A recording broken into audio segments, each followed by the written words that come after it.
If this is your first time watching my channel, don't forget to hit that like button, share this video with your friends, and most importantly, subscribe for more exciting and suspenseful stories just like this one. Your support means the world. Story title: After my husband died, I was living alone in the house. My servant was young and handsome. One night I wore short clothes. The servant saw me and came into my room, and then story begins. It had been 6 months since my husband, Richard, passed away in a tragic car accident. He was the love of my life, my partner, my everything. The silence of the big white 2-story colonial house in Charleston, South Carolina, had become deafening. I'm Melissa. I'm 38 years old, and up until recently, I had never imagined being a widow, especially not this young. I kept myself busy with gardening, yoga, and writing romantic short stories. But the loneliness? It had started creeping in like ivy on brick walls. Slow but impossible to ignore. I hired a part-time helper to manage things around the house, mostly yard work, fixing minor repairs, and sometimes just for company.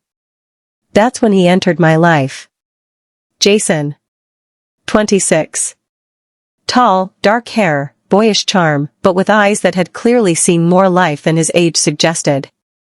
He had moved to Charleston from Nashville, trying to find his place, as he told me. At first, it was strictly business. He called me ma'am, which I hated. I told him to just call me Melissa.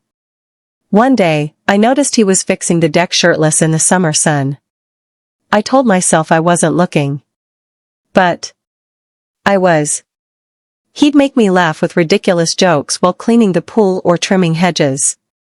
I'd tease him about his southern drawl, and he'd counter with flirty remarks like, "Careful now, ma'am, some folks say I got a dangerous smile." We had a rhythm. A friendship. But everything changed one stormy Thursday night. That night, the rain was pouring like it had something to prove. Thunder cracked the sky open. The power flickered, then died. I lit candles, poured a glass of red wine, and wore what I thought was just comfy, short satin shorts and a loose off-shoulder top. I didn't expect anyone to see me. But Jason had stayed back that day to repair a water leak in the basement. I'd completely forgotten he was still around. I walked into the hallway when I saw him coming up the stairs, drenched, shirt clinging to his torso, his eyes catching me in that moment. There was a pause. A beat. His eyes widened just slightly, then he smiled. "You trying to give a guy a heart attack, Melissa?" he said, chuckling. I blushed like a teenager. "I thought you'd left." He stepped closer.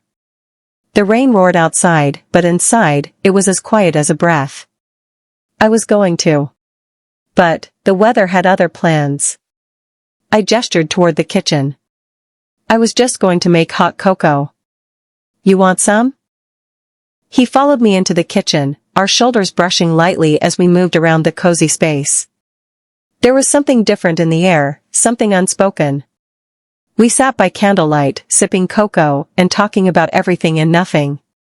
He told me about his dreams of opening a music studio. I told him about my unfinished novel. And then, a crash of thunder startled me, and I spilled cocoa on myself. "Ah, that's hot," I cried out, laughing. Jason immediately handed me a towel and reached out to dab at my arm. Our eyes met again. That's when the lights flickered back on. We both laughed, nervously. "I should get changed," I said. As I turned to go, I heard his voice, soft but serious. "Melissa." I stopped. He stepped closer again, his voice low. "Can I be honest with you?" I nodded, my heart pounding. "I don't know what this is, but, for weeks now, I've been thinking about you. And not just as your helper. As a man. And tonight." I couldn't hold it in anymore. I looked at him, caught between fear and excitement, grief and longing. "I miss feeling noticed," I whispered. "Alive." Jason reached for my hand. And just as he leaned in, bang! There was a loud knock on the door. We both froze. Jason looked at me, eyes wide. You expecting someone? I shook my head slowly. Another knock. Harder this time. Jason motioned for me to stay behind him and walked to the door. He opened it slowly. And there, standing in the rain, was a man in a hooded jacket. Dripping. Silent. His face hidden in the shadows. Can I help you? Jason asked. The man stepped forward, raised his head. And I gasped. Richard. Part 2, The Stranger at the Door. Jason narrowed his eyes, stepping between me and the man. Melissa, who is this? He asked, voice tense. I could barely breathe. The man pulled off his soaked hoodie. His face was almost identical to Richard's, but older, worn, and confused. I'm sorry, he said slowly, my name's Daniel. You looked just like someone I used to know. I didn't mean to startle you. My heart was pounding. You're not Richard? He looked even more confused now. No. But, are you Melissa Hart? I found a letter, addressed to you. It was inside an old book I bought from a thrift store in Nashville. He reached into his pocket and pulled out a folded, yellowing piece of paper. I took it with trembling hands. Jason stayed close, like a silent guardian. The letter was in Richard's handwriting. If anything ever happens to me, and you're reading this, I need you to know, there's more to my past than I told you. The words blurred as tears welled up in my eyes. Daniel continued, I think Richard and I were connected somehow. I'm not sure yet. But my mom, before she passed, told me my real father might have lived in Charleston. Jason exhaled slowly. This just turned into a Nicholas Sparks movie. I gave him a side eye. Not the time, Jason. But the tension broke for a moment. Daniel stood there awkwardly. Look, I didn't mean to intrude. I needed answers. And I thought you might have some. I nodded. Come in. Dry off. Let's figure this out. Back inside the house. As Daniel changed into some of Jason's spare clothes, thankfully Jason had some, though he grumbled about his best shirt, I sat with Jason in the kitchen. You okay? He asked. I shrugged. It's like the past just broke through the front door. Jason leaned in. Melissa, I know this is crazy. But before all that happened, I meant what I said. About how I feel. I looked at him, really looked. His sincerity, his kindness, his strength. But my world had just turned upside down, again.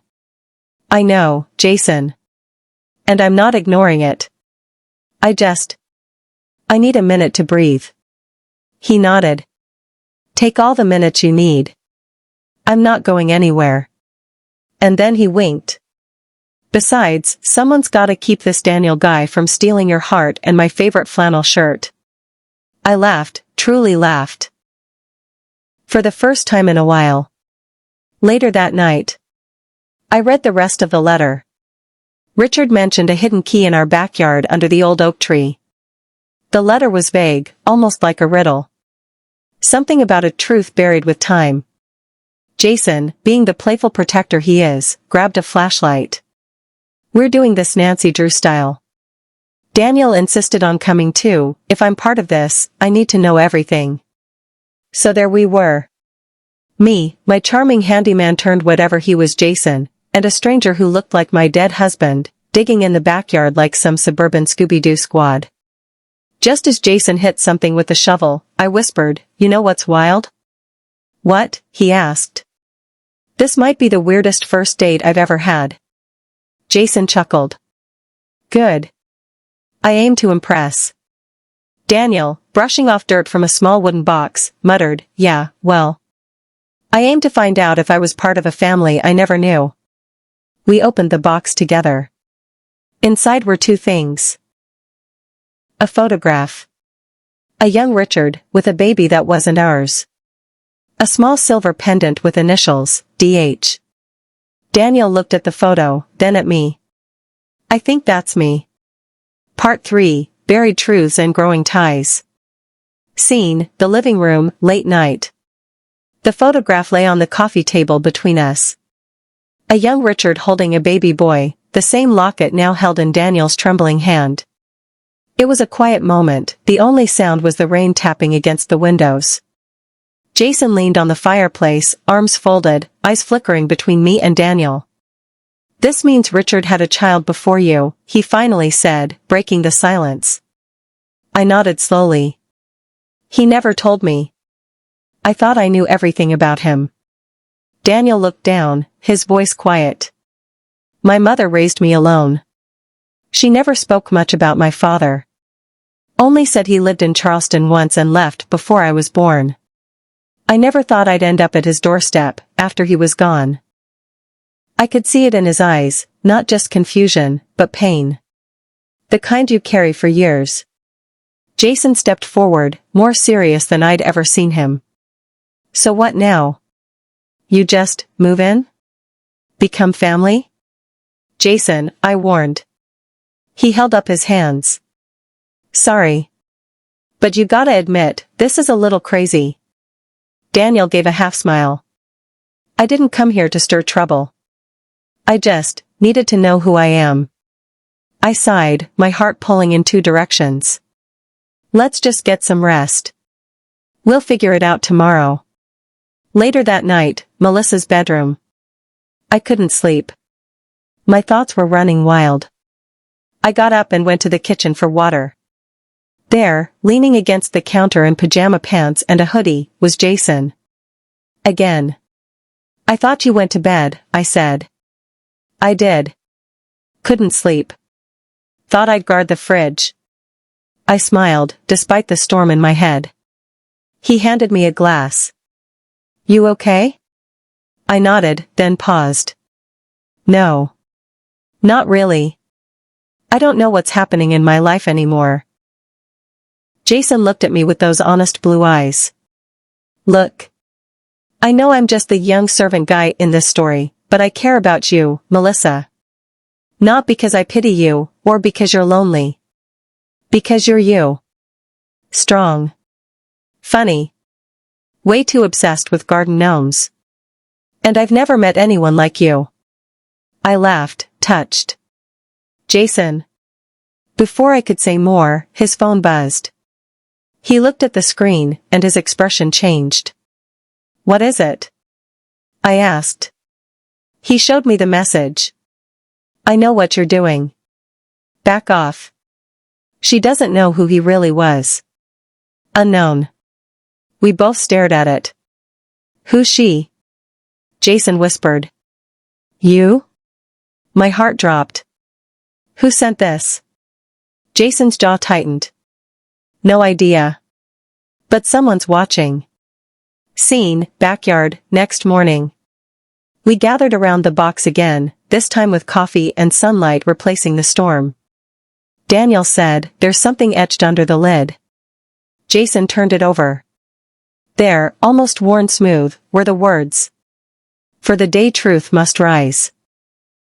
Daniel raised his eyebrows. "Sounds like a mystery novel." Jason smirked. "Melissa probably wrote it." I was too distracted to laugh. I looked at both of them and said, "We're not just uncovering secrets.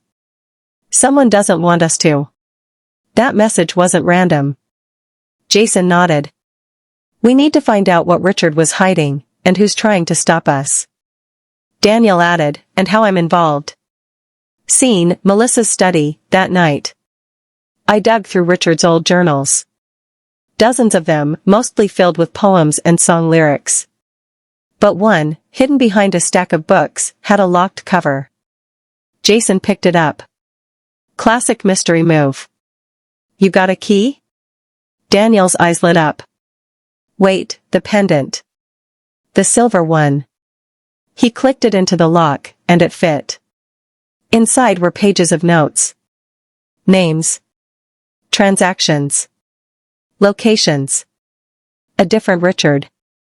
A version I'd never seen. Jason read aloud, June 12, 2002, met with Calvin Marks in Nashville. Promised to keep the secret. If anything happens to me, it all leads back to Charleston and the storage unit. Storage unit? I asked. Daniel nodded. There's a storage facility near the river. I passed it on my way here. Jason looked at me. Want to go on one more adventure, partner? I smiled. Only if you pack snacks. Final scene, the storage unit, nightfall. The three of us pulled up to the old, rusted gate. The air felt colder than it should have. Jason unlocked it using a passcode from the journal. We walked down the aisle of metal doors until we reached unit number 117. Jason opened the door. Inside, under a dusty tarp, was something none of us expected. A black briefcase. A burner phone. And a photograph of me, taken just 2 weeks ago. Final part, truths we bury. Previously. Melissa's late husband Richard left behind secrets. Hidden letters, a mysterious storage unit, and a stranger claiming to be his son. Jason, Melissa's young, handsome house servant, found himself drawn to her just as the past exploded back into their lives. Now, in the storage unit, they'd discovered something chilling. A briefcase, a burner phone, and a recent photo of Melissa, taken just 2 weeks ago. Scene, inside storage unit number 117. Jason picked up the photo and stared at it in disbelief. That's from your front yard, he said.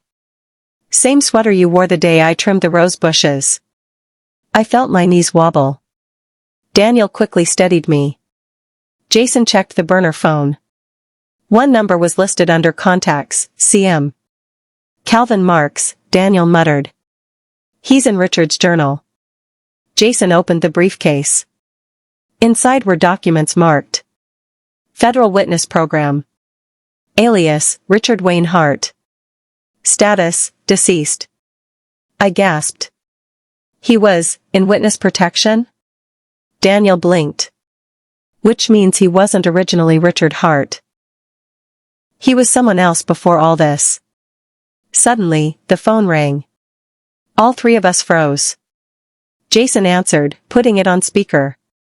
A gruff voice said, if you're reading this, you're in danger. They know you've found it. Get out of Charleston. Burn everything. Then, click.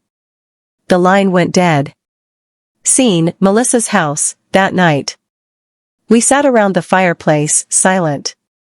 Jason paced. Daniel stared at the journal. I held the photo, still trying to process it all. I married a man who never told me who he really was, I whispered. And now, someone out there is watching us because of him.